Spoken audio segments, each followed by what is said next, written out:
want? Peace! When do we want it? Now! What do we want? Peace! When do we want it? Now! Peace! Now! Peace! Now! Peace! Now!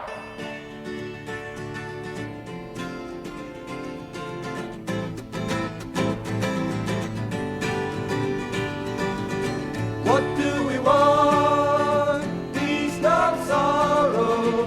When do we want it? Now, not tomorrow. What do we want? Peace, not sorrow.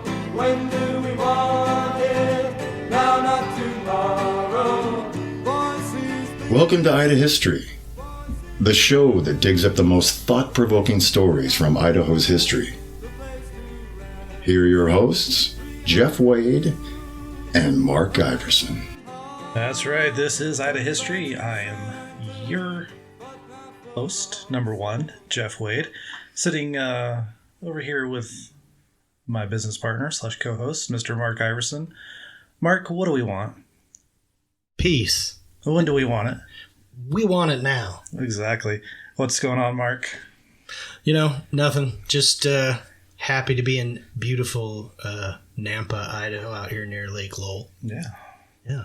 Not too far from where we're talking about today on this episode, right? Mountain Home. Mountain Home.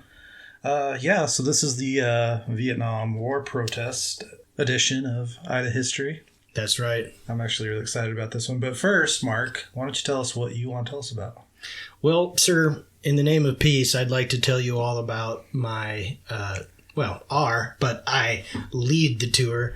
Ida History's Boise's Most Despicable Deeds driving tour. It's a true crime tour.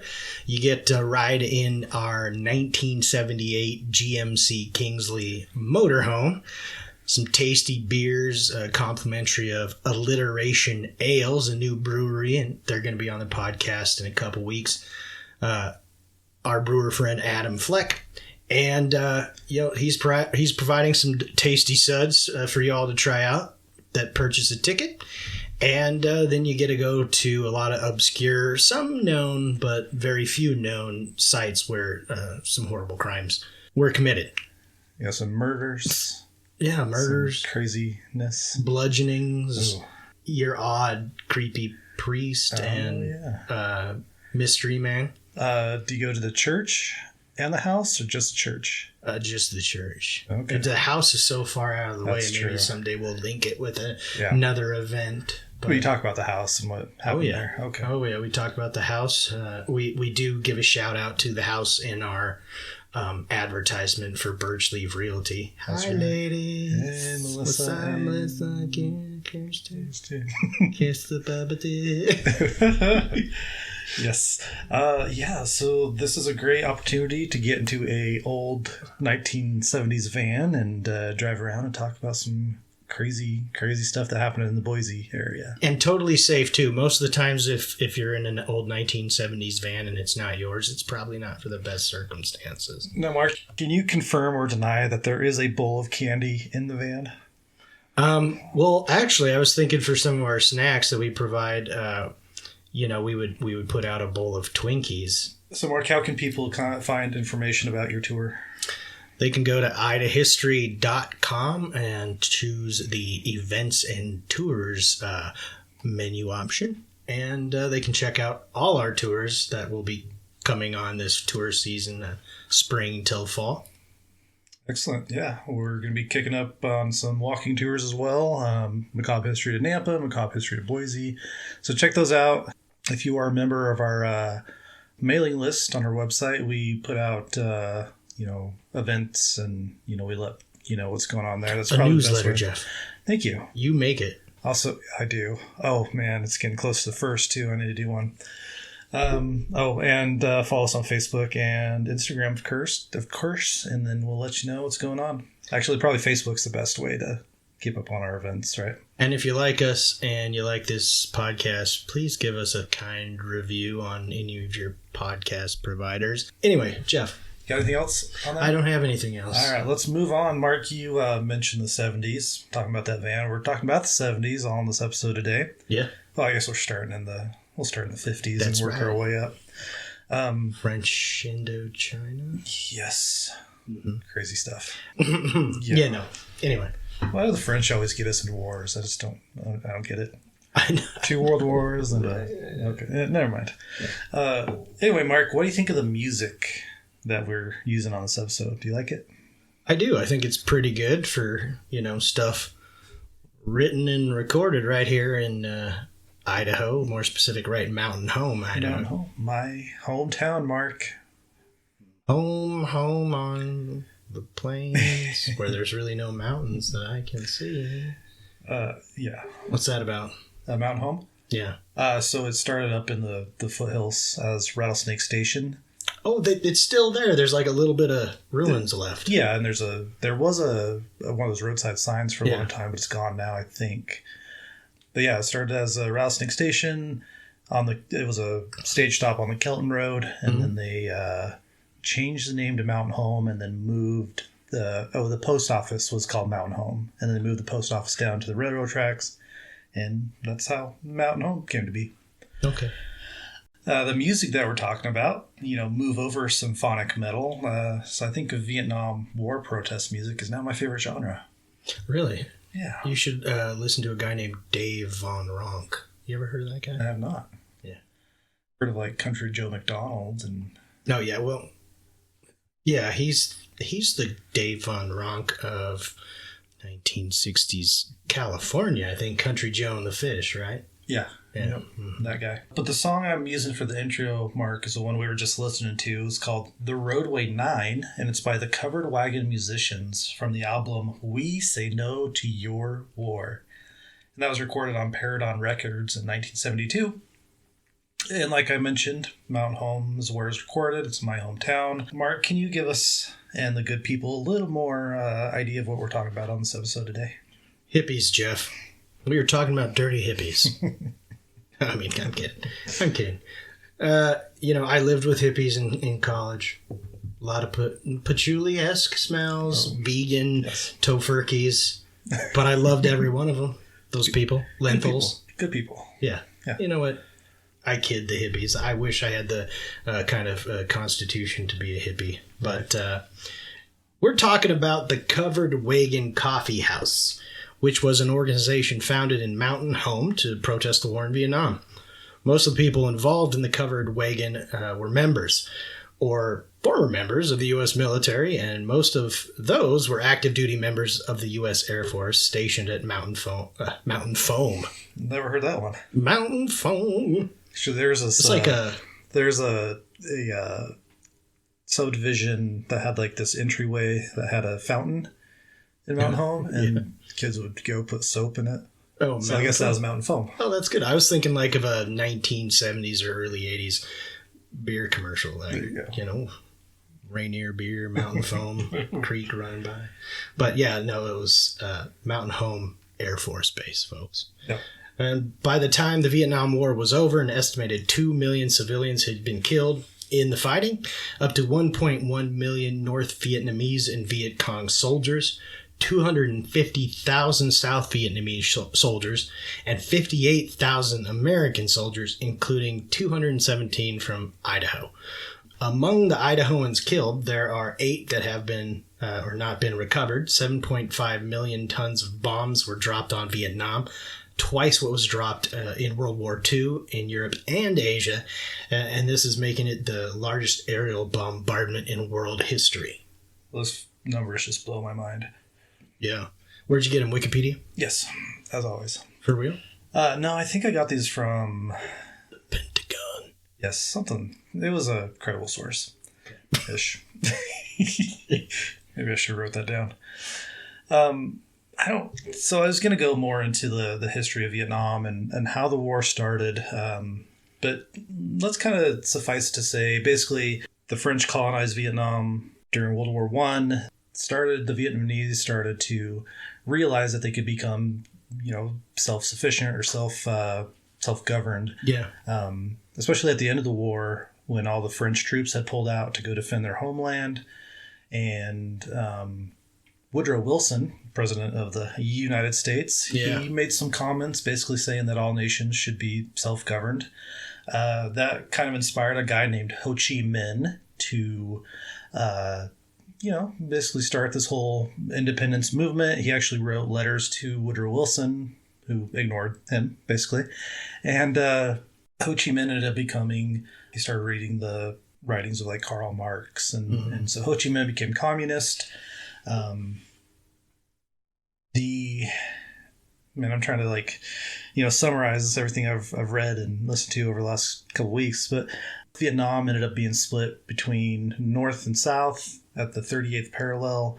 And, it was basically communist versus capitalist. It became, I want to say, the hottest part of the Cold War. It was a lot of the Chinese were supporting and the Russians were supporting North Vietnam.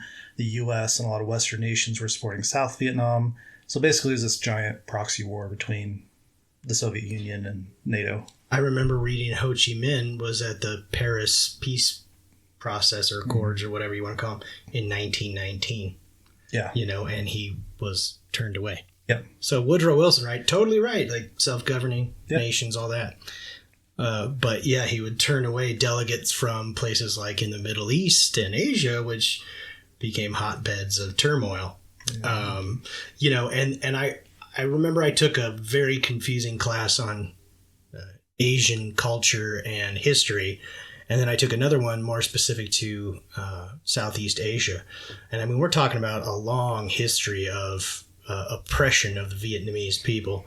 And especially, you had not in Vietnam, but other Southeast Asian countries, you had the Dutch, you had obviously the French, you had the British, to some degree, but you had rubber plantations, and these were horrible places, and anyway, this was a long connected kind of road to what would be Vietnam. So if anyone wants kind of a better understanding of the Vietnam War, I would highly recommend our fellow Idahoan, Mr. Dan Cummings, who does the Time Suck podcast.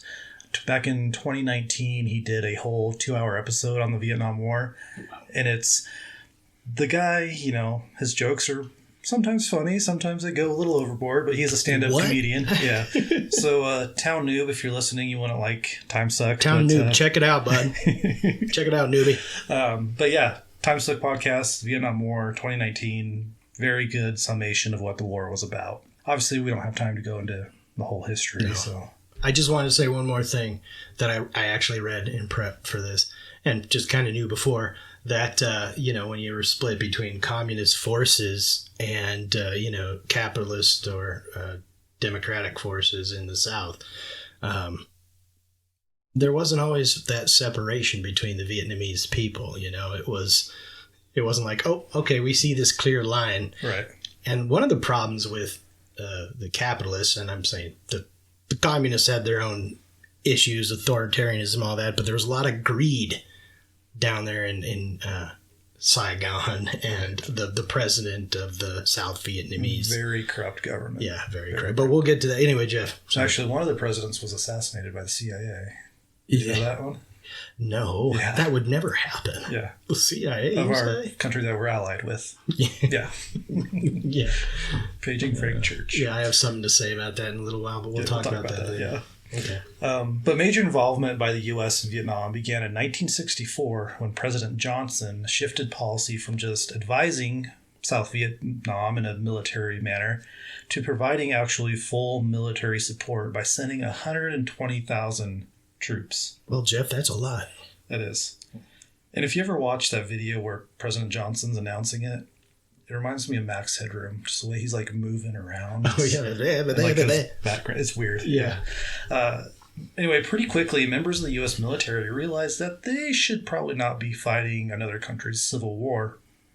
And this is kind of what birthed the GI movement. There's actually a doctor named Howard Levy who his job was to train Green Berets on how to do like combat medicine.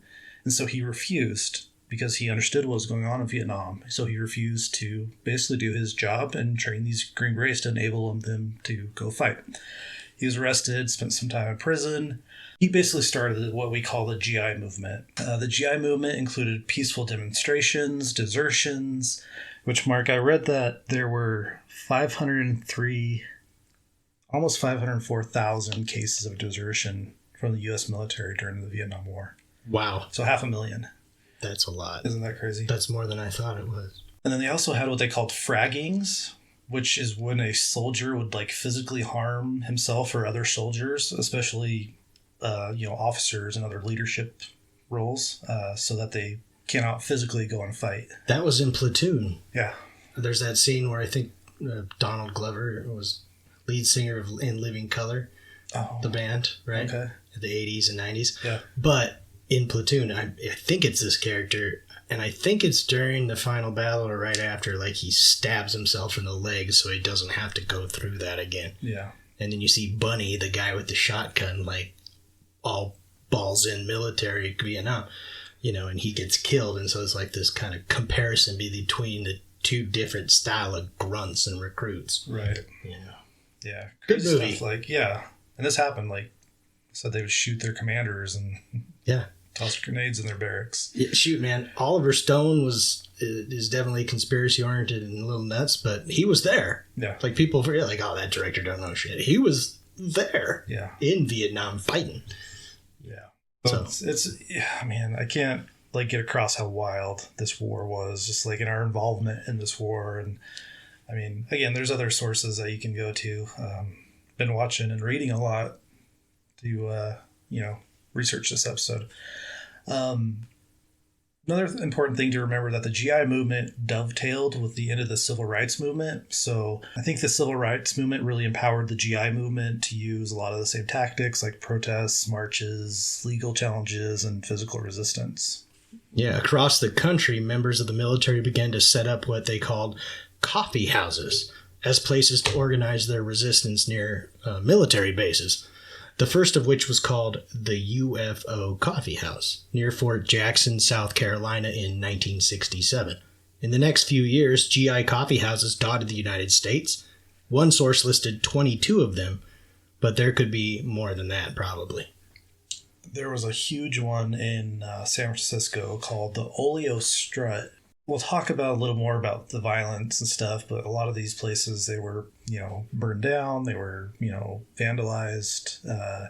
There were times where the military commanders forbid their troops from going to these places. And obviously there was a lot of legal challenges over that. And before I forget, Mark, there's a documentary on Netflix called Sir No Sir. And I watched half of it yesterday, and it's really good. It lays out the whole GI movement and what these coffee houses were all about. So if anyone's interested, Netflix, Sir No Sir, very good. Or, of course, and it's not about the GI movement per se, though it talks about that. Ken Burns, can't get wrong, Vietnam War. All 15 hours of his documentary. And I don't think there could be a better one out there about it if you want to. Amazing, covers all facets and views on the war, anti-war, pro-war, whatever. Anyway. Go ahead, sorry. Mark, let's bring the focus down to Idaho. Okay. Yes, zone, focus in. Thank you for focusing. Thank you for helping me focus. So in early 1971, a man named Mark Lane moved to Mountain Home. Lane was originally from New York and was drafted into the Army in 1945, where he was an intelligence officer stationed in Austria. After returning home, he went to law school and he was admitted to the New York State Bar in 1951. His clients, mostly being impoverished minorities from New York City, he became an early supporter of John F. Kennedy and managed Kennedy's presidential campaign for the state of New York. Lane went on to serve one term in the New York State Legislature, but the assassination of President Kennedy kind of changed Lane's course in life. Mark, tell us about that craziness. Oh, Lane was the first to publicly question the Warren Commission report and published a book on this findings called Rush to Judgment. Basically, you could say that all of the JFK assassination conspiracy theories are rooted in Mark Lane's statements. He especially pushed the narrative that the fatal shot came from the grassy knoll instead of the book depository, as the Warren Commission stated. Mark Lane was also hired by Lee Harvey. Harvey. Mark Lane Mark Lane was also hired by Lee Harvey Oswald's mother to clear Oswald's name. Lane became aware that the FBI and CIA pressured publishers to not print his book, so he published it through a British publisher. Lane's distrust of these alphabet agencies would come into play later in his life. Crazy, huh? Well, you know, I'm not saying I think he's right. Mm-hmm.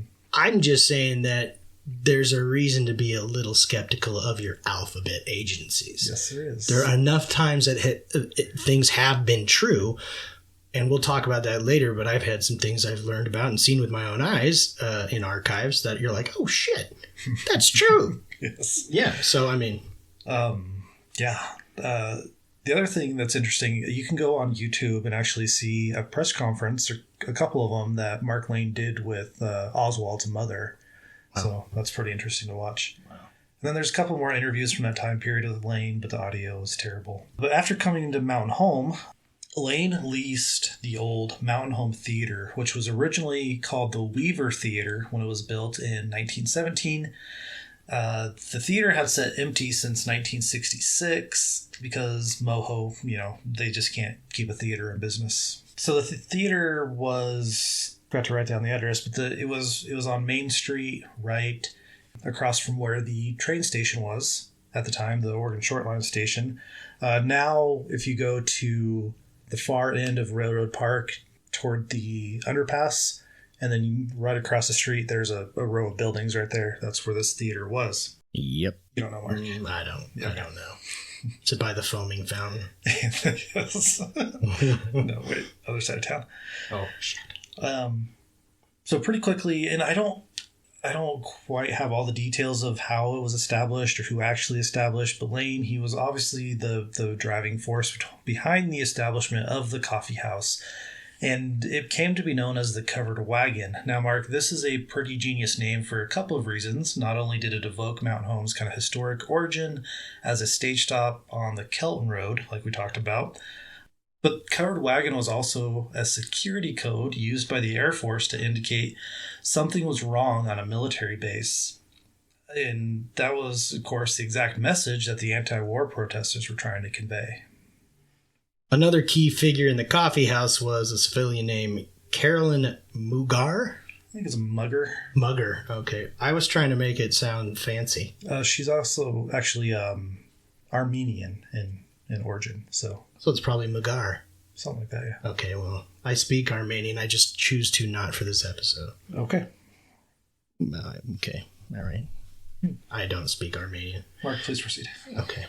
Mrs. Mugar, or Mugger, was a photographer who covered a lot of key moments of the GI movement. Her photos appeared in Time, the National Observer, and the Idaho Statesman. Mugar and Lane seem to have been the driving force behind the early days of the Covered Wagon. One of the first protests to make news took place in Boise. Starting at Capitol Park, now known as the Cecil Andrus Park, 500 people marched through downtown before making their way back to the Capitol. They entered the State House and went to the West Wing, which houses the governor and attorney general's offices. Governor Andrus came out of his office and made an impromptu speech to demonstrators. He's a hell of a guy. Hell of a guy. John T. O'Connor was an airman who was AWOL from the Mountain Home Air Force Base. After Governor Andrus spoke to the protesters, O'Connor actually turned himself in to Andrus, who phoned the airbase to let them know that the young airman was in his custody. After that, the two sat in the governor's office and they drank coffee and talked about the peace movement for about an hour while the base commander was contacted. I understand that Governor Andrus wasn't too happy that he couldn't talk directly to the airbase commander. Oh, wow. Yeah, he's like, I'm the governor, dude. Right. Yeah. And he had some choice words. I think he called the commander a meathead or something like that. Oh, damn. Cecil. Right. Man, you're getting fiery, Cecil. Cecil's not the most fright-provoking name, you know what I mean? No. But still. Yeah. So, so when he finally did get a hold of someone at the airbase, they basically just told him to turn him over to the city police and they would come get them. I guess John O'Connor sat in probably at the top of the Ada County Courthouse for a couple hours until they got there. Oh, really? Yeah. Okay. Right there at the tippy top. Yeah. Soon after this protest, Mark Lane was detained on the Air Force Base while distributing anti-war leaflets, and I believe right after that he was banned from going onto the base. But this was the first of many legal challenges that Lane and the Covered Wagon would face on the air base, which we'll get into a little bit more in a bit. 1971 was a busy year for the Covered Wagon. Not only were there small marches, such as in June when they marched through the newsroom at the Idaho Statesman, handing out flyers to advertise the wagon, but they were also busy fixing up the old theater for events. They painted and fixed it up, and even put a small library up in the projection room. It became a safe space for both military members and townsfolk to come and talk about the war and its effects. They would have rap sessions, not freestyle. Not freestyling, Jeff. No. Just talking. Not Biggie Smalls, buddy. Yeah. They'd have dinners and workshops to help GIs understand their rights. The CW, as well as the GI coffee houses, had one major rule. Just say no to dope. No drugs. They understood that getting, raided by further drugs would only harm the message that they were trying to send. Probably clarify that. They didn't care if you came in hopped up, but you can actually possess it inside the coffee house. Right. That's where they drew the line. So in June of 1971, the Covered Wagon published its first newsletter, which they called the Helping Hand, which actually was also an Air Force code for distress. The Helping Hand would print stories about events the wagon organized, criticisms of the war and the military structure, as well as music reviews and other kind of pop culture type articles. So the Helping Hand and other similar magazines from other GI coffee shops they had this whole network on, and they would distribute these magazines throughout the entire United States. Today, you can actually read 26 issues of the Helping Hand, and I think that's all of it. There's a couple gaps in there, but I think that's all or most of it. And they're all online at a website that we use pretty often called JSTOR. Oh, yeah. So I'll try to provide a link to that in our notes, which I hope people will go and check out. It's really cool. So there's photographs of some of the protests, as well as cool pen and ink drawings and some political cartoons. Nixon obviously appears in there quite often. Tricky Dick. Big old schnoz. And, oh, yeah. Yeah. Sweat. Sweat on his forehead. Yeah. But my favorite little cartoon shows, it looks like legs that are marching. And on each leg is labeled, one is American Indians, one's GIs, poor whites, and blacks. And the caption reads, "What worries me, Senator, is that they're getting into step." So it really shows like how the GI movement kind of meshed with the American Indian movement and the Civil Rights movement and, all that. And that's a really, really astute, I say, historical kind of observation that whenever you had racial consciousness and cohesion over anything else, that's when you press that old button and division, because the powers that be don't like it anymore, right? You mean what's going on right now in our country? No way, bro. You're saying that corporations and moneyed elite want to divide us for their own well-being? Yeah. No. Never. Yeah. Yeah. Should we move on? We should. Yeah. Sorry. Oh, yeah. And the GI movement really did intersect with those other social movements at the time, because many of the people those other movements were in the military. So the Covered Wagon had support from these groups, but also from a very powerful man. One of the most powerful men from Idaho at the time was Senator Frank Church. And Senator Church wrote letters of support, which were printed in the Helping Hand. He was a critic of the war in Vietnam, and in 1971, he introduced a bill to cut funding for the war. Senator Church had himself served in the U.S. Army during World War II as an intelligence officer in Burma. Right, Mark, you want to tell us a little bit more about some of his stuff, or do you want to wait till the end for that? Well, I'll just say really quickly that I can talk later about what I saw in there in his collections at the BSU archives and special collections. We love them. Good people. But I'm going through and I'm looking for things, his committee into the CIA. Yeah. And historian in London, I forget the school, but a really fancy sounding, old school college, Suzanne Williams, and she was looking into CIA operations in Central Africa. And so I'm looking through the box after box of CIA committee, investigations. And, oh my goodness. I mean, you had all the signatures in there, man. You had the Kennedys, all of them. You had Hoover, lots of Hoover. Yeah, Johnson. You had, all the power players. Wow. What's his name? Not Robert Frost, the Fog of War guy. Yeah, Kissinger too. You had all the players during the Vietnam War era. Wow. And anyway, I'll tell you more about what I learned from the documents I read, but happy with what I found. It was all right there in the Frank Church archives. Let's show you what kind of cool stuff you can find when you dig. Hey, so if you want to become more paranoid, go to the CIA committee papers and look through all the shit the committee, Frank Church papers, crazy. It's wild. Also, if you want to learn a little bit more about Frank Church's family, check out our forthcoming book this September 25th. Is that what it is? Yes, we just got because right before Halloween, so they want our Haunted whatever Boise. Is that what it's called? I think it's called Haunted Boise, part of the Haunted America series. Yes. Anyway, we wrote a story in there about the Church family and a ghost that's associated with their family home. Yep. So, Mark, why don't we go and take a quick break at that point? We'll come back. We'll talk about the March 10 genocide. How about that? Sounds good, Jeff. We shoot the sick, the young, the lame. We do our best to kill and maim. Because the kills all count the same, napalm sticks to kids. Hey, Jeff, you remember that house in the Collister neighborhood of Boise we were looking into because of that sadistic priest that lived there? Man, that's a crazy story, and that house is even crazier.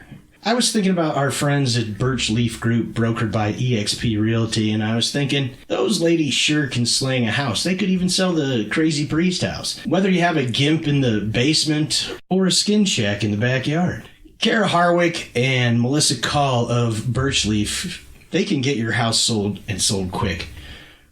Contact them at www.birchleafgroup.com or call them at 208-254-0490.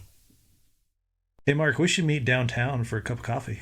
We should, Jeff. Where do you want to meet? I'd like to go where we always go. Flying M Coffee House down in Boise. Sounds like a good idea because Flying M Coffee House has been located on the corner of 5th and Idaho in downtown Boise since 1992, and they're currently celebrating their 30th anniversary. I love it because the coffee house is renowned in the local community for its quirky furnishings, eclectic crowd, high-quality coffee, and unique gift shack.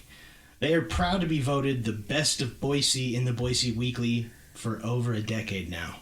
It's awesome. Mark, how do we find them online?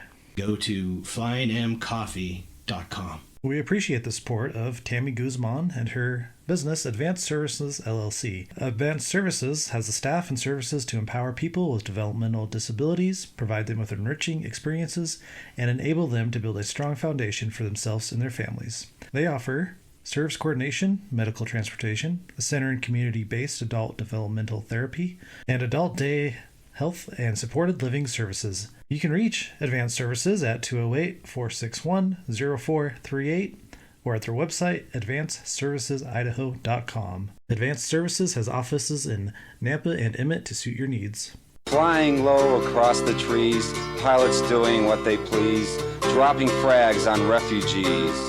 Napalm sticks to kids.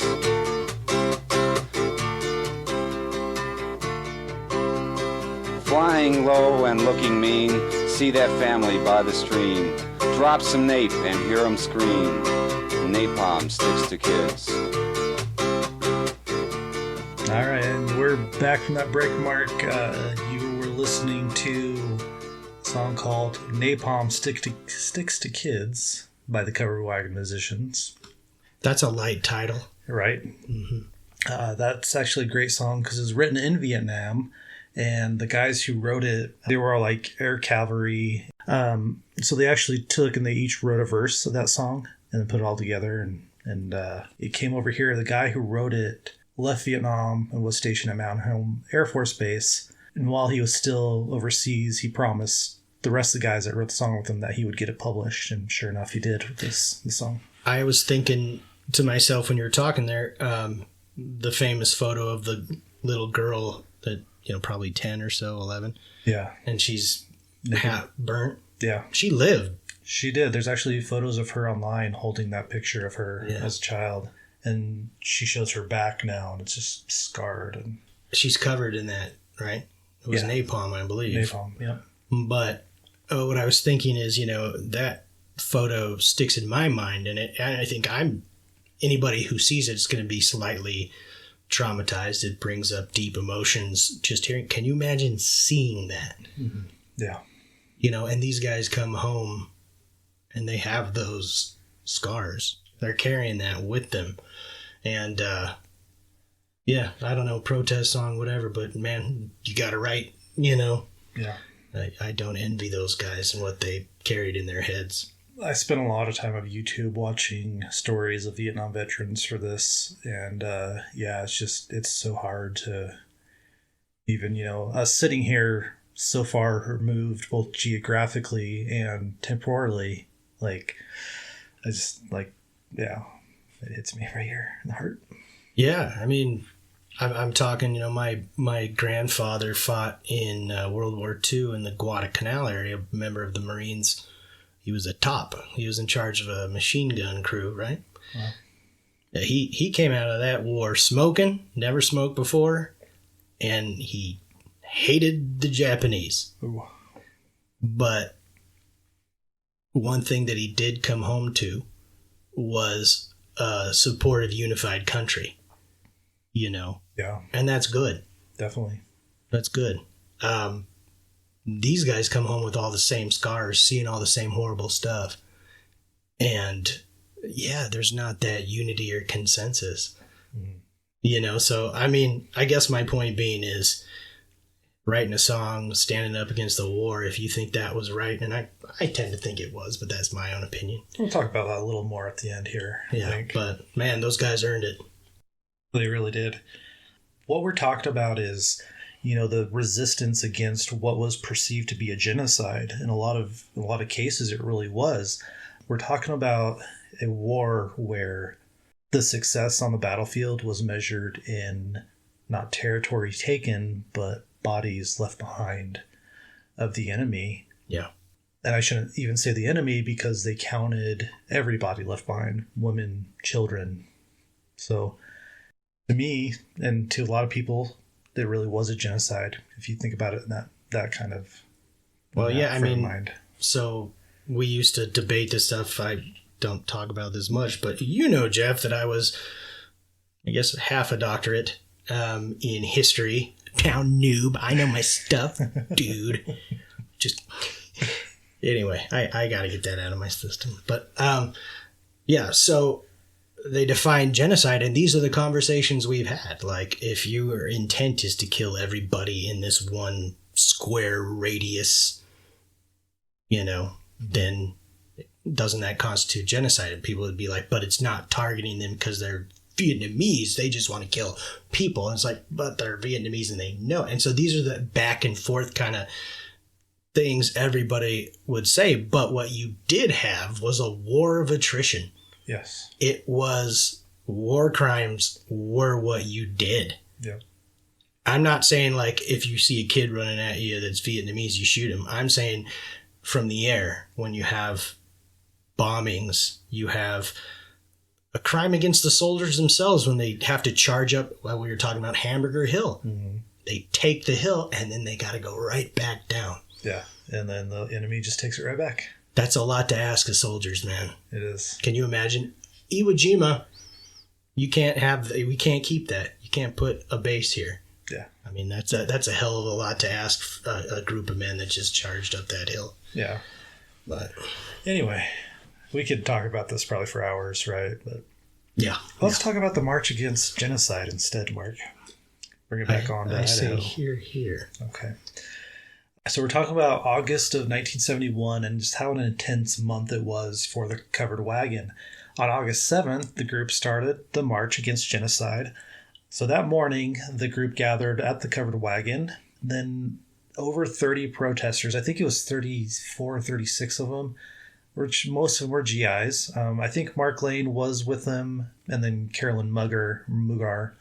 She took the photographs, which we'll definitely share with this episode. But the protesters were driven in cars from the Covered Wagon out to Old Highway 30, so where, if you're familiar with Mountain Home, where the Chevron Burger King is now. Hey, I know where that Burger King is. Yeah. Yeah, I know that one. Oh, yeah. All right. It's a terrible Burger King. It is. It really is. It's really bad. Creepy. Then the protesters began a 40-mile march all the way to Boise. They were carrying banners made from old parachutes with slogans such as, "We are taking the GI out of genocide, bring them home, and bring our brothers home." On the evening of the 7th, they arrived at the intended campsite, Indian Creek Reservoir, next to the Boise stage stop. They were met by support vehicles carrying food, water, and Band-Aids for their blisters. After conferring, the marchers decided to change their campsite to the rest stop outside of Boise so they could have access to the restrooms. In the morning, they resumed their march to their first goal, the Emmanuel Methodist Church, where they were fed and a special church service was held for them. Next, they held a short rally on the steps of the Capitol. Mark, do you know why they would have chose August 7th and 8th for their march? Crap, I feel like I should. You should. So August 7th was when the bomb was dropped on Hiroshima. Oh, yeah. And August 9th was when the bomb was dropped on Nagasaki, or somewhere in that time period. So that's why they chose these dates to do this March Against Genocide. All right. So very fitting, right? Yeah. So after the Capitol, the marchers were given rides over to Julia Davis Park, and then they walked in what they called a skirmish line through the grass of the park to their final target, which was the Morrison Knutson World Headquarters building, which is still there, Broadway and Park Avenue, or Park Boulevard. You know it when you see it. It's that big white building, right? Right across from Whole Foods is what I'm trying to say. Oh, yeah. You know what I'm talking about? Yeah. So when I was growing up, it was the MK building. That's what we called it. But they sold it to Washington Group and sold several times. So Okay. I don't know. I think St. Luke's actually took it over because they take over everything in downtown Boise. They do. So gathered in the front of the building were some of the MK employees that came to watch. Mark Lane, he gave a short speech about the war, but the main speaker was a guy named Lieutenant Larry Knutson, who was the great-grandson of one of the company's founders. MK was founded in Boise when Morrison met Knutson while the two were working on the New York Canal. The company they formed went on construction projects around the world, including the Hoover Dam power plant in Afghanistan and the military base on Wake Island. But in Vietnam, the company had contracts to build roads and other infrastructure to help move American weapons and troops more efficiently. They also built tiger cages on a prison island in South Vietnam where political dissidents were kept in cramped dungeon-like conditions. What's a tiger cage, Jeff? So there's two types that I found online. One is like little, I want to say coffin size, maybe a little larger than a coffin. Damn. And basically are forced to like crouch down or lay down in this thing. You couldn't stand up.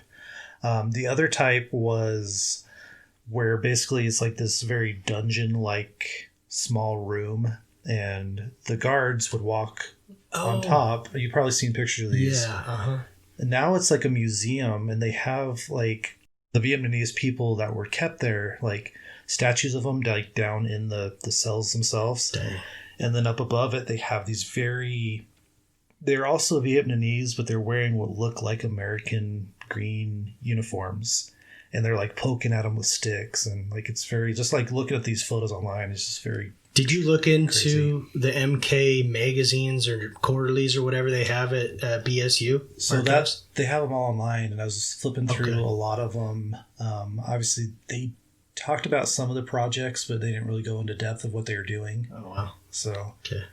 it's actually pretty cool, because I want to do another episode about the company and its history, because they have done a lot of cool stuff. Oh, it's amazing. But yeah, so they were involved in some not so moral things. But they were involved in a lot of good things, too, you know? They were. It was one of those Nothing's so clear all the time, is it? gray areas, right? But Captain Knudsen, he spoke out against his family's company, calling them war profiteers, thus war criminals. After the speeches were completed, the protesters ran their makeshift banners up the flagpoles at the MK building, which happened to be empty when they arrived. Probably because a few days before, several members of the wagon infiltrated the MK building in a covert operation to lay the groundwork for the march against genocide. In teams of 2 or 3s, protesters entered the building, went up the elevators, and hid in restrooms and janitors' closets. At a predetermined time, each team left their hiding spot and began distributing flyers throughout their assigned floors. 8 minutes later, each of the commandos safely exited the building, leaving hundreds of flyers behind. I just love that story of the raid on the MK building. Like, we're soldiers, man. We can do this. Exactly. It's like, so like they did it with military precision, because that's what they've been taught. Yeah. You know. So on the 15th, they hosted a FTA show. Mark, have you ever heard of the FTA? No. Awesome. So the FTA featured actors, singers, and entertainers such as Lynn Chandler, Dick Gregory, Donald Sutherland. Oh, yeah. You've heard that name, right? No, for sure. Father of Kiefer Sutherland, I believe. I like them both, man. Right. I like them both. And Jane Fonda. Ooh, Jane. Yes. Just quickly. Yes. Sorry. I'm going to throw this in because I happen to be good friends with a, Vietnam vet, kind of like born in the wrong age. We should have been born together kind of guy. Right. And, he's a father of a good friend of mine too, but he was in Vietnam and he was Pleiku. Yeah, but he worked on planes. Okay. And he talked about seeing Jane Fonda in North Vietnam, sitting on a gun. Anti-aircraft gun. And he said if she wanted to protest in America or her own way, that's her right. I'm fine with that. But when I saw her up in North Vietnam, I fucking hate her for the rest of my life, because that's shooting down the planes I was working on. Okay. And I was like, well, yeah, I mean, I can feel it. And he's like, she's an American, protest if you want. But she's sitting there with North Vietnamese soldiers. And I think later she said that she regretted doing that. She did. And she claims that she didn't know what she was doing. She was just, they were showing her around, they were happy, kind of joking around, which, whatever. But they kind of directed her over to this gun and had her sit down, and she didn't realize what was going on until the photos were taken. And then she asked those photos not to be published. Oh, well, sure. Of course. But, Mikey, as I call my buddy. Anyway, he, I'm looking into his face like he's the friendliest guy ever, but I could, I'd never seen that face on that guy before. So I kind of want to talk about this at the end, but since we're into it right now, yeah, Mark, okay. There's a lot of rumors about what she did there. Like, I always heard that she was handed some social security numbers of the POWs by one of the POWs, and then she just handed it over to the North Vietnamese. Have you heard that story?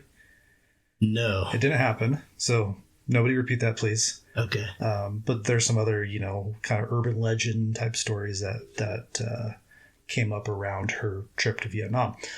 But like you said, like, she regretted what the whole thing with the aircraft gun. Here's my question to you, Mark. Did your friend mention any of the other 20 or 30 celebrities that went to North Vietnam during this time? No, I wonder what he would say about those. Yeah. He probably, what did they sit on aircraft guns? Not all of them, but you can find lists online of Do you know anyone off the top of your head? Howard Zinn. Do you know him? Oh, yeah. Well, then nobody would know what he looked like, man. Right. But yeah, no, it was kind of a fashionable thing for a little while for certain anti-war celebrities to go to North Vietnam. Well, yeah, but on the flip side of the coin, I mean, we're conducting, I mean, I know the pictures of those slick-looking planes, huge bombers, and the huge payload. I mean, we're conducting this amazing, just destroy everything campaign against the North. And I think we know now, 2020 hindsight, but, you know, we just create more resistance when we do that. Yeah. That's the thing power doesn't realize. You create more of your enemy by killing. But, you know, shit, the domino effect was a very real fear, too. It was. You know, and I don't know enough to say one way or the other. I just know that I would be afraid, too. Yeah. I wouldn't be sitting here in America going, well, gee whiz, I'm not afraid of the communists. I'd be afraid, too, the nuclear age. Well, here's the thing, though, is the South Vietnamese, and again, this is from the things I've read and the videos I've watched on YouTube from veterans themselves, they all said that the South Vietnamese didn't want America there. Yeah. Because they would have rather faced communism than dealt with, what would we say, the 7.2 million tons of bombs that were dropped on their country? Yeah, they could have fought themselves. Who knows? It was kind of one of those things where it's like, you know, I think we realize now, but yeah, they could have fought themselves. It's like spreading democracy to the Middle East in our fashion or how we see it, nation building or whatever. It sounds great on paper until you send people over there and they pay the price for it, as do the people there. And I think we were talking about the greed. There was a lot of authoritarianism from our allies in South Vietnam. They were dirty, a lot of them, corrupt, violent, murderous. I mean, go on. I mean, yeah. Well, they were putting political prisoners in these tiger cages. Yeah. Like, that's not democracy. That's not anything that we recognize as being, you know, good for a country to do. Ho Chi Minh was a different kind of zealot. Yeah. He cared about his people. He had the wrong medicine, in my opinion. Sure. I think history will support my opinion. But a lot of times people who think they have the right ideology or political system or whatever you want to call it are willing to kill a great deal of people because they believe they're going to make the future better. Yeah. Which is totally ass backwards to me. But And then we think on the American flip side that we need to go bomb the hell out of North Vietnam because in the long run, we're trying to save the world from this authoritarian power, which in turn, we become authoritarian to stop that authoritarian power. right. Yeah, it's so fuck yeah. Vietnam, if anybody out there is listening, they say, oh man, I got the answer about Vietnam, man. I'm like, you're full of shit. Right. There's nothing simple about Vietnam. Yeah, there's no easy answer to these situations. Just like Iraq and Afghanistan that, Mark, you and I, like, we have people from our generation that went over there and got blown up. This was our Vietnam. But I look back at those two conflicts and like, what was the alternative? I mean, that's a whole big other rabbit hole. Let's not go down that rabbit hole right now. We'll go back to what we're talking about specifically, but I would like to say what I am sure of. I'm thankful, and I love my buddy Mike. I'm thankful that he went over there. Yes. And he had to. I mean, he did.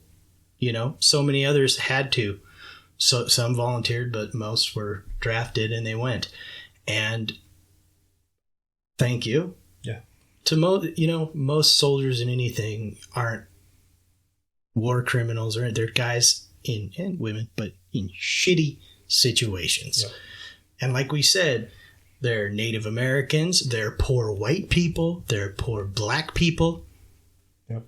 You know, and that's who goes off to a war like Vietnam. You know what? You don't see a lot of presidents, and I'll say this, of any fucking political party go fight in Vietnam, except, JFK fought in World War II. Right. Cool on you. But, I'm sure. But in Vietnam, right? No.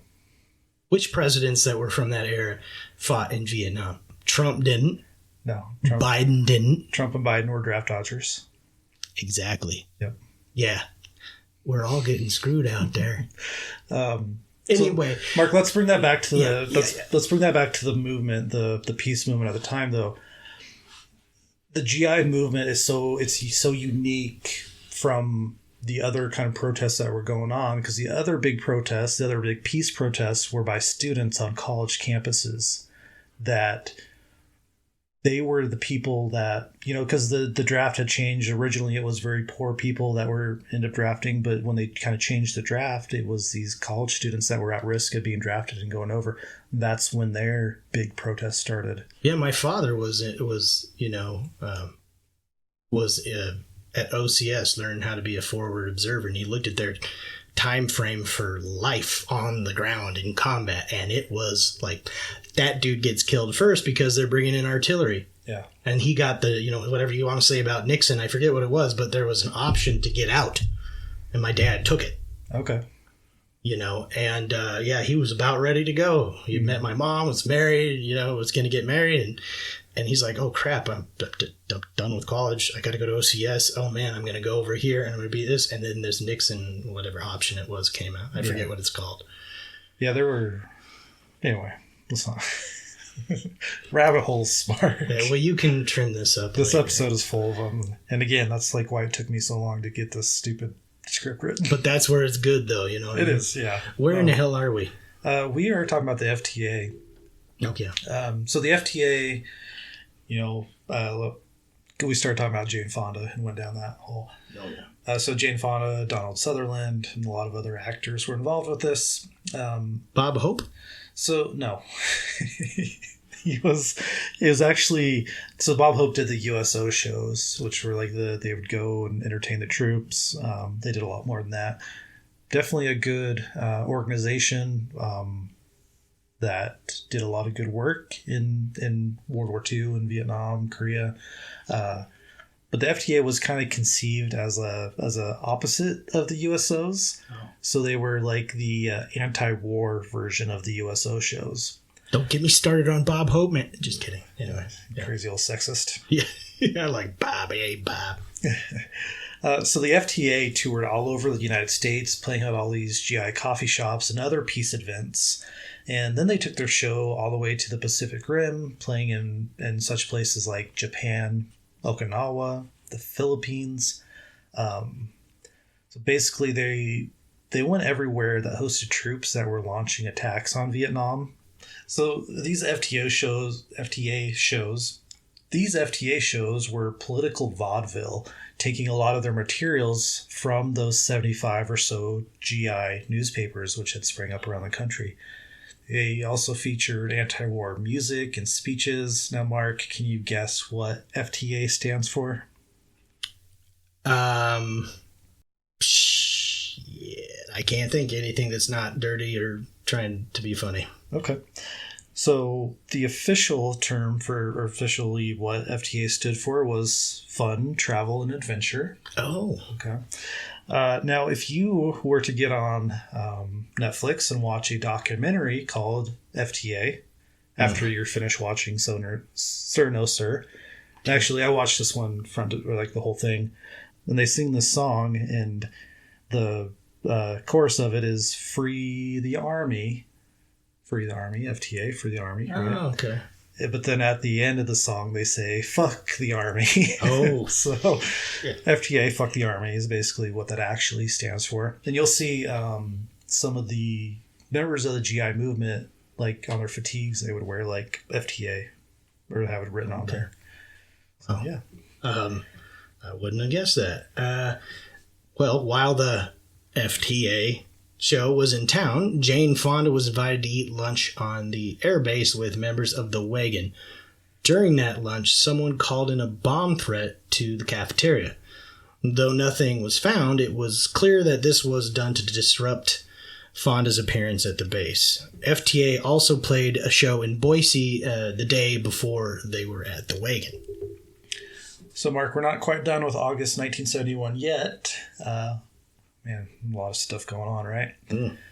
So on Friday, August 20th, General W.C., which actually stood for William C. Westmoreland. The Helping Hand said the W.C. stood for war criminal. Yeah. But So General Westmoreland, he was the chief of staff for the U.S. Army at this time, but had previously served as the overall commander in Vietnam. And so he was visiting Boise, and the Chamber of Commerce was hosting a banquet in his honor at the Roadway Inn Convention Center. Mark Lane just so happened to have a room booked at the Roadway Inn that night. And while General Westmoreland and Colonel Henry Warren, commander of Mountain Home Air Force Base, were having some drinks in the lounge, they were approached by several covered wagon protesters, one of which was Penny Rand, who had been a member of the Women's Air Force, and she walked up to Colonel Warren. The colonel looked at Penny and asked, "How are you doing, Miss Rand?" In response, and completely ignoring any military decorum, she responded, "Just fine, Hank. And you?" And at that point, according to the write-up in the Helping Hand, Colonel Warren swallowed the olive from his martini, and he walked away. So I like that scene, just like the visual of it, right? Oh yeah, It reminds me of something that'd be on MASH. yeah, Right? right. This whole thing is MASH, like, even though that was the Korean War, but yeah. Yeah, right. I would, this could be a movie, like kind of MASH-esque movie on this. Yeah, it'd be definitely comedy, dramedy, I guess would be. So Penny Rand was heavily involved in the covered wagon, and she did many of the illustrations in the early issues of the Helping Hand. She had been kicked out of the Air Force because of her involvement in the peace movement, although I found a letter to the editor in the Idaho Statesman stating the real reason she was kicked out had more to do with her sexual orientation. Ooh, doozy. Later on during the banquet, the protesters stood in the lobby and quietly chanted "murderer." Westmoreland had been the commander in Vietnam during the My Lai massacre, in which the U.S. killed 500 unarmed women and children. That high, huh? Yeah. Yeah, I mean, I've heard that it was high. I just don't know the exact number. Yeah, that's bad. But because Westmoreland had been in charge, the protesters felt that he should be tried as a war criminal. They cited the case of General Yamashita, who was the commander of the Japanese troops in the Philippines in 1944. When he was captured by the U.S., he was tried and hung as a war criminal because of the atrocities his troops had committed. So during the dinner, Mark Lane entered the dining room with a ticket had been given by a member of the local press and passed around flyers, including to General Westmoreland and Colonel Warren's table. These flyers called for Westmoreland to be arrested and put on trial. Lane then went back out to the lobby where he invited the group of protesters back to his room. While walking up the stairs, a sheriff's deputy started yelling at him. So Lane walked back down the stairs to see what was going on, and he was arrested, along with 8 others, some of which had gotten into like some minor scuffles with the police. Like no one was hurt, but it was kind of like, some punches were thrown and shoves, pushes. Well, so the Roadway Nine, as they came to be called, which included Lane, Penny Rand, and Carolyn Mugger, were taken to the jail. Lane claimed they were kept in rat-infested and feces-covered cells, although Sheriff Paul Bright denied this. During this event, film was taken out of the protesters' cameras by sheriff's deputies. Lane wrote letters to the governor, who asked his attorney general to investigate the matter. But the prosecutor, having found several deputies involved, lied in their reports. He dropped the charges for the Roadway Nine. Right. So, Mark, that kind of wraps up August of 1971. Let's move on to September. Mark, have you ever visited Mountain Home for the Air Force Appreciation Day parade or anything? No, I dropped off my Jayco trailer there to a really nice member of the Air Force and left it at the gate to the Air Force Base. Okay. I was like, oh, crap, it's big. Yeah. The base? Yeah.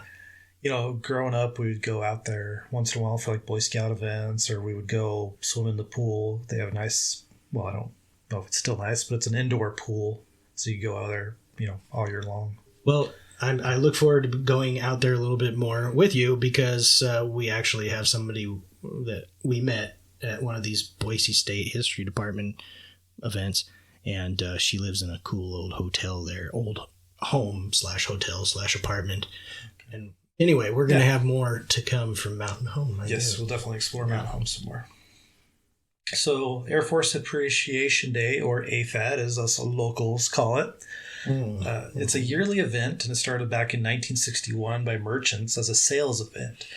It evolved over the next few years, and now it is the largest parade, they say, in Idaho. The parade, it starts over...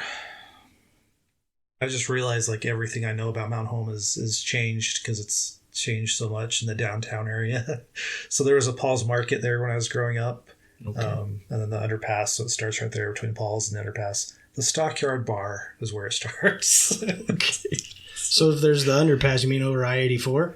No, we're talking about in town, there's an underpass that goes underneath the train tracks. Oh, okay. So it starts there, winds its way around downtown, and ends at Carl Miller Park. Carl Miller was a soldier from World War I that was killed in combat, so the park's named after him. So there at the park, they serve, they have like food vendors and like games you can play, and basically it's a giant party. Oh, and they do like a free lunch, like barbecue sandwiches and boiled corn. So if you want to stand in line for like an hour or so to get that, you can grab it. And they usually do this like the first or the second Saturday in September, I think. So a lot of times it falls on September 11th. So anyway, in the October 1971 issue of The Helping Hand, they ran a criticism of the event and especially took issue with the trash and devastation left behind in the park, which Mark, like, seeing that, like, growing up, I always saw that firsthand. I'm like, that's not good, but it is really bad. So bless the good people over at the Mountain Home Parks Department for being able to put it back in good shape every year. I did see that picture, and it looked really bad, but what I did remember was going, why does Jeff have a picture of trash? And that was 50 years ago, so you can imagine. Yeah. So members of the Covered Wagon did not attend Air Force Appreciation Day, but instead spent the day singing, rapping, like real rapping. Like talking. Oh, okay. Yeah, back in the day, they called it rapping. Okay. I was like, it terminology wasn't until at the time, MC Cool Herc, dude. Okay, anyway. All right. A couple years before he hit it big, I think. Oh, yeah. That's right. Late 70s, yeah. Anyway. But speaking with members, they were also speaking with members of the community instead of just rapping and singing. Yes. But calling out Mountain Home's most beloved tradition is probably not a good way to endear yourself to the townspeople. So in November, the wagon was broken into and graffitied with a warning to stop their protest efforts. Nothing says democracy like breaking into a person's private property and doing graffiti on the wall, graffiti threats. Yes. But on Sunday, November 21st, 1971, a crowd gathered around as they watched the covered wagon burn to the ground. Members of the wagon claimed that they heard townspeople in the crowd express gratitude for the fire, the cause of which was never determined, but police stated they were leaning toward arson as being the cause. The covered wagon members claimed that it was a firebombing, but no explosion had been heard. The fire completely gutted the historic theater. Again, 1917 is when that was built, so that in itself is a tragedy. But also the Stockman Cafe and 2 other businesses nearby were burned. Now, Mark, we're going to talk about more kind of about the music soon, but one of the songs recorded by the Covered Wagon insinuated that someone who had been drinking at a place called Swede's Bar had stumbled down the road to light the wagon on fire. Now, Swede's Bar, they claimed, was where the anti-covered wagon crowd gathered. Mm. And that crowd included many city police officers, which, might be why the fire was never solved. One way, you can't say one way or you can't see the other. It's not for sure. But, yeah, it's one of those things. Mm-hmm. Who knows? Mm-hmm. But was there reason? Who knows? I'm not going to say, Jeff. In the December issue of The Helping Hand, a notice was printed that Wagon was searching for a new headquarters, requiring it to be fireproof. They found what they were looking for on the outer side of the tracks, down Highway 30, 355 West, 7th South. So growing up, Mark, this was the location of the alignment shop, which was now the old Les Schwab building. I spent a lot of time there because my dad worked in there. The Les Schwab? Yeah. But it's not a Les Schwab anymore? No, so they built a new building over Airbase Road, which is a couple blocks away. They built a new... they took over an old car dealership there, actually. And so now that's the new Les Schwab, and so we're talking about the old Les Schwab. I like Les Schwab, damn it. I do too. I do, yeah. But that's beside the point. I like the free beef thing. You remember that? Free beef, man. Do they do that anymore? I don't think so. Damn it. Free turkey gravy. Or no, free turkey sausage. They do free popcorn. Yeah, I do get that. But they quickly rebuilt and continued educating members of the military on their rights, organizing protests and hosting community dinners. So the protests, not only here in Mountain Home, but around the country, the protests during this time period, they were getting bigger and they were getting louder, and it was harder and harder for people to ignore them. In June 1972, the Covered Wagon organized a march from town to the front gates of the airbase. The Helping Hand estimated that 300 people marched, while the Statesman put the number at about 250, which, is still a huge number of people for this kind of a march in Mountain Home, Idaho. Yes. The following day, 70 residents of Mountain Home got together to repeat that march, but in support of the president and the military. Mark Lane and 9 other Covered Wagon members, they found out that the townspeople were doing this, and so they followed along holding a sign saying, "We support your right to protest." And at the front gate of the Mountain Home Air Force Base, the two groups spent the day yelling back and forth at each other. Now, Mark, I also found a photo of another pro-war march going up Capitol Boulevard in Boise around the same time. Yeah, so it's kind of interesting, like, yeah, obviously more people were against the war, but there was also a vocal, group that was for the war and for, maybe I shouldn't say for the war, but more supportive of the military and the government. Yeah. So. As is the story of America, right? Yes, sir. One protest, the other protest, such is democracy. But also in 1972, the Covered Wagon musicians recorded their album, We Say No to Your War, which was released on Paradon Records. And that is the music Jeff is so skillfully editing into this show. Oh, wow, I'm looking at it right now. That's pretty cool. Just got that from eBay yesterday. Oh, yeah, Jeff went out and bought the album. It's a really... Wow, was that expensive, dude? It's $22. Okay, so here's what happened. I spent $22 on it, but when I got it, the vinyl was damaged, so they gave me a full refund. Awesome. No, because I can't play it. Oh, no, that's not awesome. That sucks. Is there cracked. Another one you can get? I'm looking.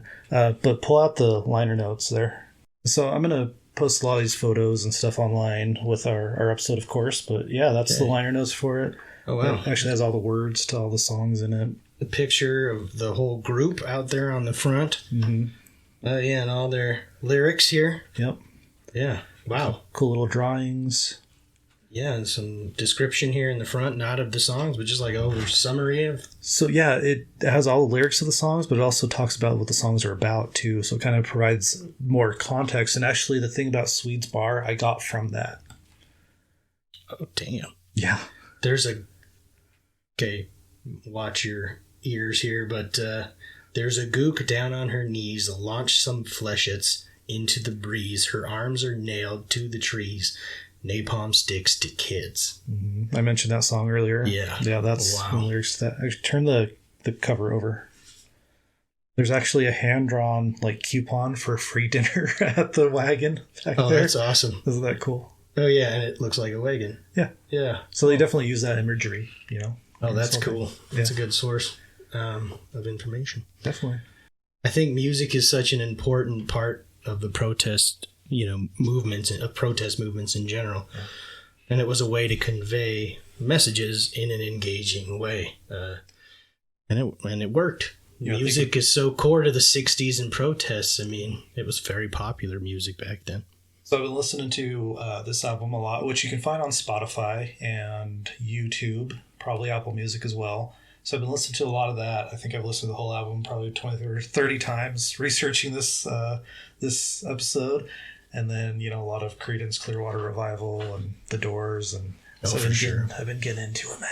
Yeah, man. Yeah, you dig. Jefferson Airplane, man. I guess I didn't mention that Country Joe was also at the Covered Wagon. Oh, cool. I think he played there a couple times, actually. Yeah, Country Joe McDonald. Yeah. He was at Woodstock. Yeah, he was at Woodstock, yeah. And he's got that real, fast-paced song, kind of like, whoopee, we're all gonna die. That's the Country Joe. Yeah. So he was doing the protest thing. Mm-hmm. So in January of 73, the Paris Peace Accords were signed, which included a timeline for withdrawal of the U.S. from Vietnam.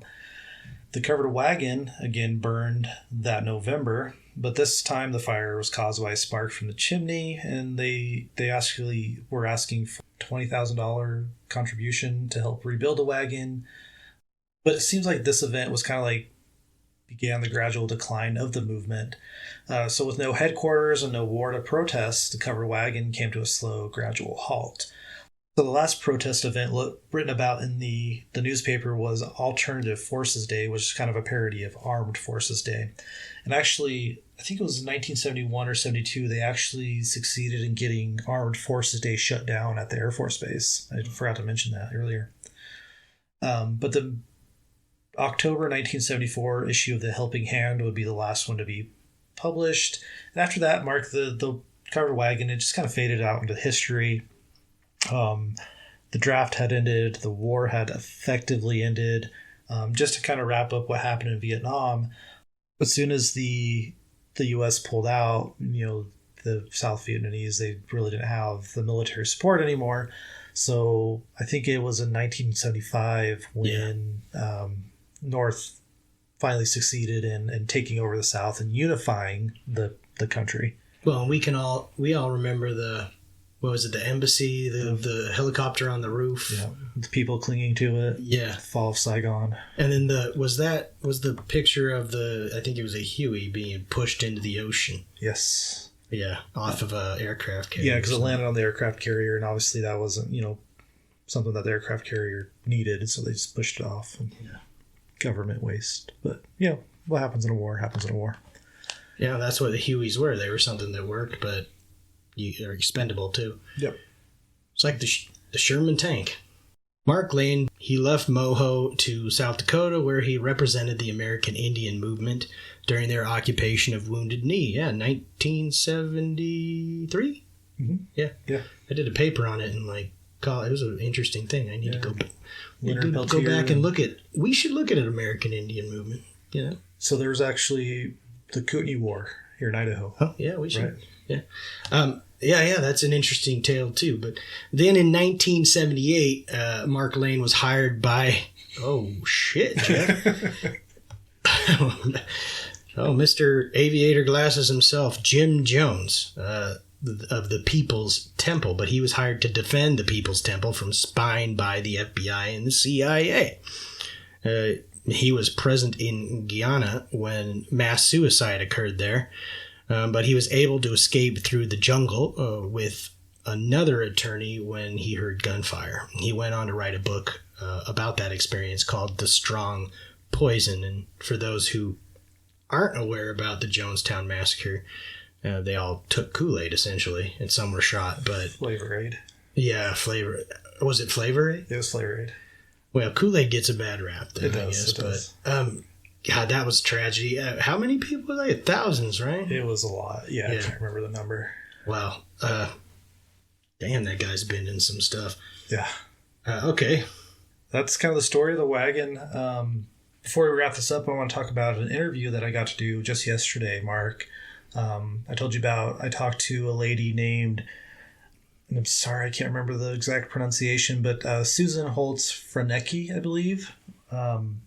So I was able to talk to her on the phone. We talked for about a good 20 minutes, and I'm going to try to post that interview because I might have to clean up the audio a little bit. I'm trying to try to post it maybe as a bonus episode with this episode. So look for that, because we're already super long on this episode. I didn't realize we'd go this long, right? You'll probably. But yeah, Susan, she was such a great source of information. She had gotten involved with the Covered Wagon because of one of her friends, kind of got her involved. She attended that FTA show with Donald Sutherland and Jane Fonda there, and so that was kind of what really drew her into the peace movement, or the anti-war movement. I like to call it the peace movement. It sounds a little more optimistic, right? Than anti-war. Yeah, I think so. Yeah. But when I asked her about Mark Lane, what kind of person he was, her response was that he was an ass. You know what? He sounds like he kind of was. Definitely from some of his things that he got into. I can definitely see that, yeah. And you know what I told Susan, the reason why I wanted to talk to somebody that was involved in the wagon, because you see all this information on paper in black and white, and you miss that kind of stuff, like the human element and people's opinions of each other and stuff like that. So it's really great talking to her. But she also sent me some great photos. One of her of handing out flyers on Airbase Road near the, going out to the airbase from Mountain Home. Some of a protest in front of you can see the sign, Mountain Home Air Force Base, and the protesters out there holding the signs. Some great photos. And then she was also involved in a protest called the Ring Around the Capitol in Washington, D.C. Oh, yeah. Have you heard of that? Yeah. So that was an interesting experience for her. She actually went to talk to our Idaho elected representatives, because she's from Mountain Home. Mm-hmm. So the call went out to basically go talk to your elected representatives about the war. And she kind of, she talks about it in the interview, but she kind of was, brushed aside and laughed off of, whatever. So again, I'll try to post that again, though. Thank you, Susan, for talking to me about that. Mark, yeah, thank you, Susan. Let's wrap this up. The GI movement was such a powerful movement in the United States at the time. But I think it kind of gets swept under the rug of kind of some of the other movements that were going on at the time. But there are some powerful moments in American history. Part of, if you ever want to see a good Tom Cruise movie, or better yet, read an excellent book, Ron Kovac, Oliver Stone film, but Born on the 4th of July. Yes. Tom Cruise was amazing in that movie. Yeah. And when they're in Chicago, right? Was it Chicago? And I forget what year that was, but 68 or what. Yeah. But, these are those type of guys. He was basically, he didn't have the use of his legs. He was what do they call it? Paraplegic? Yeah. Yeah. I think, yeah. When it's just like below your waist. Right. Or your waist down. He had gotten shot. Yeah, in the spine. Vietnam, yeah. Yeah, lower spine. But, right out the gate on the beach. And, so that's an excellent book. Another book, a protest book, but also just a book about what they experienced is, it's Tim O'Brien, The Things They Carried. Probably, in my opinion, the best book written about what it was like to be in Vietnam. An amazing book. It's being made into a movie with Tom Hardy and Pete Davidson and some other famous people. Okay. So these guys that were in Mountain Home were these type of guys. Mm-hmm. Whatever you think of them, they are in their fucking right to say what they wanted to say. Yeah. In my opinion. And my opinion's right. Just kidding. Well, these were the people that were there, and they were experiencing what had happened, and they were the people that were talking to the people that had experienced what had happened. And so, I put a lot of stock, I guess, into people who live that experience. And, you can definitely see this thread of propaganda from the United States government and how that propaganda was complete bullshit, right? Mm-hmm. So, we kind of give the bad rap to these people for, being dirty hippies or, being protesters, but they definitely had a reason to protest, I believe. Oh, and I remember a guy who disagreed with me once on something. We had a pleasant conversation about it, but he did not like the peace movement. Yeah. But his frame of mind was right too, in my sense, or at least I think most disagreements, most people have some right to various degree on one side or the other. But he's like, these guys got spit on and treated like shit when they came home, and I'm like, yeah, that's wrong. That's horrible. Yeah. That's to be a soldier, to go through what you went through, to come home and not even see anybody welcoming you. But more than that, the people that are there to treat you bad. And that's horrible. But that's not all the peace movement was. It changed. It was a long war. It was more than a decade. Yeah. Well, I mean, from the time combat group. I mean, it was almost 20 years that we were involved there altogether, or more. So. Yeah. We're still, I mean, the Civil War ain't over in our mind because it wasn't simple. Vietnam is going to affect our country well after anybody listening to this are gone. Yeah. And it's affecting Vietnam as well. It's affecting Vietnam as well. So, we look at 58,000 as that war's cost. Yeah. No. Yes, but no. It was much higher than that. And we're just talking about civilians, both North and South. You know, that's the thing I think you can attest, and I can also say I studied genocide in school. I studied warfare and authoritarianism and all that. And I can tell you numerically, it's always the people that aren't doing shit to anybody that die the most. Mm-hmm. And that's the Vietnam War. Yeah. Or some poor guy that's from an Indian reservation, or from, you know, some inner city black neighborhood, or some poor bayou town or holler in Kentucky, white kid. That's who was victim of the Vietnam War in America. A lot of poor people. Yeah. A lot of black people. Yeah. People without power. The people on top, Westmoreland to whoever, the business interests, Morrison, Knudsen, whatever, they can say whatever they want about the war, but they don't know shit about what it was like to be those guys, you know, and those are the guys who we should listen to. And these were some of those guys, and they were standing up to the war not because they hated America or they hated the army as far as the soldiers themselves. It's because they had seen what was happening to innocent people. And just think about what kind of courage that took, Mark, because not only, you know, at the very least, they could get kicked out of the military, which they would lose their livelihood. At the most, they could spend years in prison for what they were doing. You know. What I want to know? What's that? I want to know, and we don't know who burnt down their coffee shop, but I would wager that a lot of the people that hated on them weren't veterans. Right. Of the Vietnam War. Right. You know. I know someone in Mountain Home knows who that was. Mm. And it's just one of those little dark secrets that, you know, probably will never get revealed, but... Dude, my dad and my grandfather were from the two different eras. Vietnam War soldier.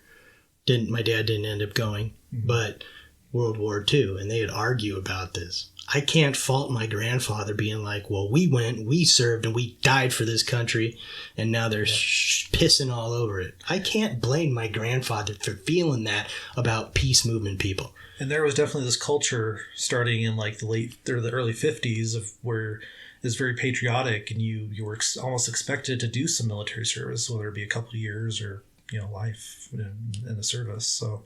Yeah, and I mean, he bled and he saw guys die for it, as many of his generation did. But that war was so different, too, at the same time. Exactly. Yeah. So you can't fault my grandfather's generation, but then you can't fault the veterans who went there and they're just like, we want to save some lives, American lives and Vietnamese lives, by ending this. Because who was profiting from it? You see the receipts. Yeah. The military industrial complex. For real, though. Yeah. I've seen the receipts in the Frank Church archive. Yeah. That kind of stuff really was going on. Yeah.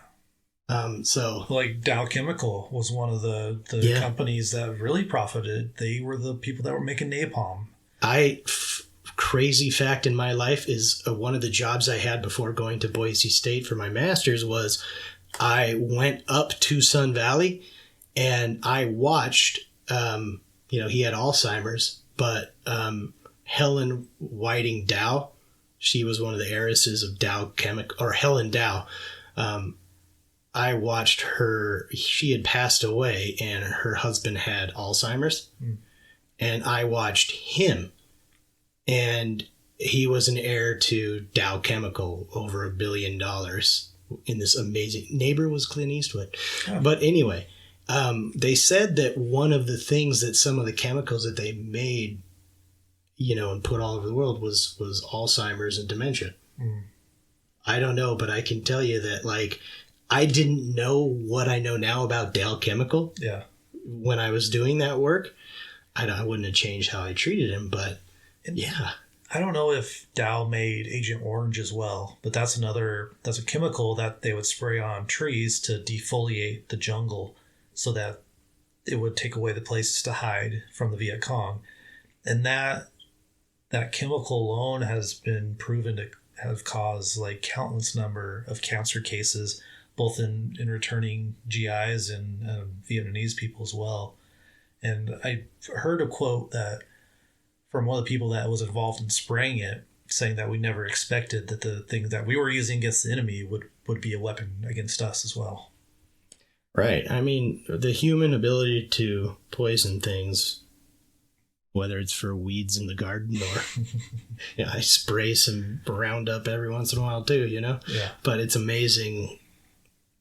Yeah, but I mean, sound strategy, I guess, but they're hiding there. Let's get rid of that. Yeah, it makes sense in a way, but it's also very damaging to people and the environment. Yeah, I mean, we thought we ended chemical warfare, in World War I, the gas, but we didn't. Right. I mean, we didn't. Well, and this, to finish this off on my part, the reason it's so confusing is because it's so convoluted. Yeah. Vietnam is confusing because a lot of the CIA conspiracy shit, a lot of it's true, but not all of it is. When I was in my doctoral program, right, I'm looking through declassified documents about in Indonesia there was a warfare going on between communists and anti-communists, and so we were allied there, and we had a presence there training people who committed genocidal acts against people that were, at least in some part, members or adherents to, or just forced to be followers of the Communist Party there. That was happening.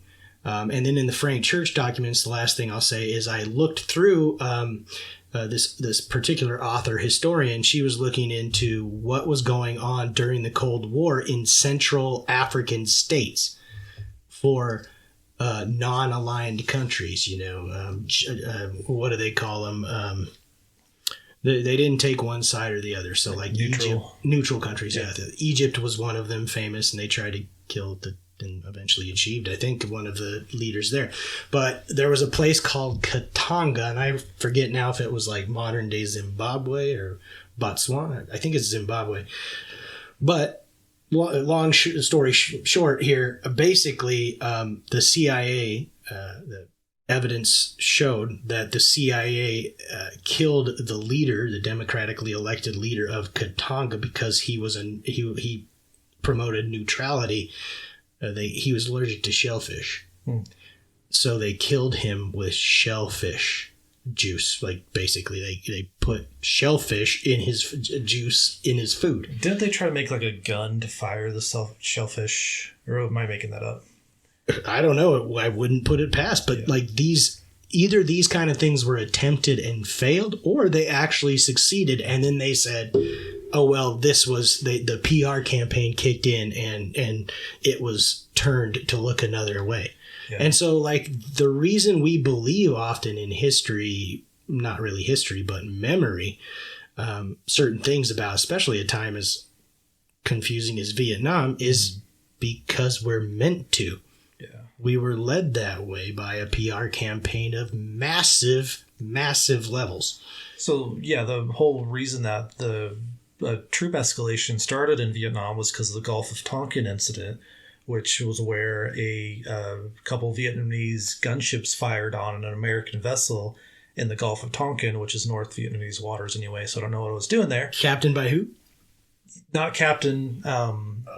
He wasn't captain of the ship, but he was the overall commander of the naval forces in the area. One second. And the thought is that this whole thing was a false flag operation to basically, in the hearts and minds of the Americans, say, oh, they're firing on our ships. Now we have to go in and take care of the problem, because they started bombing the North Vietnamese ports right after that. Anyway, so the commander of the naval forces that was involved in that operation was Mr. Jim Morrison. Jim Morrison's father. Wasn't his name also Jim Morrison? Yeah, Or no? I think it was actually. Really? So yeah, Jim Jim Morrison. Jr. was the Lizard King. The Lizard King. Yeah, man. People are strange. The doors of perception and reality opening, man. There you go. I know this. Thank you to, the troops who went over there, the troops who were scarred by that war. You went there for the right reasons. I appreciate you. That's all I know for sure. Yeah. We can never know what would have happened if we didn't get involved like we did. It's a total hypothetical, and that's what would have happened if we didn't drop the bomb on Nagasaki and Hiroshima, the bombs. Mm-hmm. It's a total hypothetical. It really is. It is. Same with Vietnam. But I know by the time that we're talking about the public will was that we get out of that war. Walter Cronkite had come out and said, this is something we can't win. Yeah. Cronkite says it must be true. Well, I mean, my mother told me, she's like, Walter Cronkite said that and that. Now you don't give a shit what people on the news say. You're like, I don't trust them. But back then, Walter Cronkite, man, when he said it, you're like, you listened. Right. So here's my 2 cents on the GI movement, Mark. Wrap this up really quick. You said it, our troops, they were doing what they had to do to survive, basically. So we can't really fault our troops for what they did. For the most part, obviously, the people that led the My Lai massacre. Yeah, not them. Some of them did prison time, whatnot. Anyway, try to gather my thoughts here. What I love about the GI movement is they prove that you can both support the military and hate what it's doing at the same time. Yes. So you love the people, you love the sinner but hate the sin, right? Yeah. That's what the religious people say. But yeah, you can. The GI movement was all about supporting members of the military while protesting against the actual war itself. Mm-hmm. So they proved that you can do both at the same time, and I think that's what I really love about this learning about the social movement. And I'm not done learning about this. I'm probably going to do some more research into this. There's a dissertation I sent you last night that's like 250 pages long. Yeah, I read it all. We barely scratched the surface on the whole movement, and even probably the covered wagon itself. So this could be a big thick book, man. Well, really next week, Jeff, we're going to be interviewing, and then it'll, come out after this episode. We're going to talk about something way, way, way dark and controversial. Dark beers? Yeah, porters and lagers. Oh my God, I can't Pilsners. Wait. Yes. Yeah, we're going to talk with Adam Fleck of Alliteration Ales, and we're excited to talk about something perhaps a little lighthearted before we jump right back into the craziness. Light beers? Light beers. Okay. I don't drink light beers, man. I don't either. I'm a man. You gotta start your diet tomorrow, though. Yeah, that's right. Actually, I'm vegetables. So, Mark, I think we're going to close out this episode by listening to, how about Bring Our Brothers Home? Sounds very appropriate. Okay, I was going to say break on through to the other side, but yeah, that's better. I think we get sued for that one, but... Bring on through. The Unknown Soldier. That was a good... that's a good one. Yeah. Vietnam song. All right. Mark, I think with that, we'll wrap it up, and we'll say cheers next week. Later. Fight this war, bring our brothers home. Now we don't want to fight no more. Bring our brothers home. Bring them home. Bring our brothers home. Bring them home. Bring our brothers home. Mixing your bloody man. Bring our brothers home. To make If you want to get a hold of us, send an email to info@idahistory.com. Follow us on Facebook and Instagram at Ida History. You can visit us on the web at idahistory.com. Ida History would like to thank our listeners, sponsors, and contributors. If you want to know how you can become a contributor, go to idahistory.com/podcast. If you like what we're doing, please consider giving us a rating and review on your podcast app. I'm Tom Hart, and this is Covered Wagging Musicians. Now we don't want to fight no more. Bring our brothers home. Bring them home. Bring our brothers home. Bring them home. Bring our brothers home. Bring them home. Bring our brothers home. Bring them home. Bring our brothers home. When the French give us shit about stuff in Indochina, I'm like, hold on, motherfucker. Kelton Road being the stage road from Kelton, Utah to... Where'd it end up? Okay. Silver City? Oregon, maybe? I think it went to Oregon. It went through Silver City area, though, right? No. Maybe down. The Reynolds Creek area below. Shit, I don't know. Melba. No, you're thinking of the... you're thinking of the Humboldt Road. Yeah, there's a lot of damn roads There's a lot of damn roads. that no longer exist. Yeah. Or kind of do, but are other roads. Back to Vietnam, Jeff! Anyway, yeah. General Andrus came out of his office and made an impromptu speech to the demonstrators. Hell of a guy. You try that again. You said General Andrus. Ah, shit. General Andrus, sir. Then one of the protesters, John T. O'Connor, was an airman who was AWOL from the Mountain Hare Base. Mountain Home Air Fort Base. Yes. Air Force. Okay, let me... You try it again. Okay. Dinners and workshops to help GIs understand their...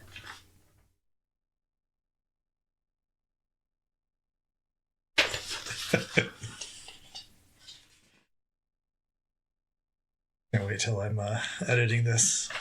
rights.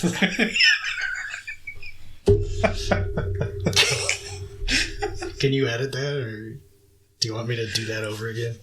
If you could, yeah. Yeah, okay. Yeah.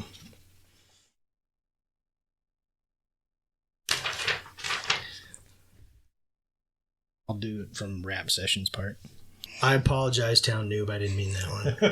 Oh, damn noob. Duplicitous, I say. I'm being duplicitous. Okay, X that out. Okay. I have a few things to say about Jane. She doesn't have a motor in the back of her Honda. Oh, no, that's one hell of a rim job. Right.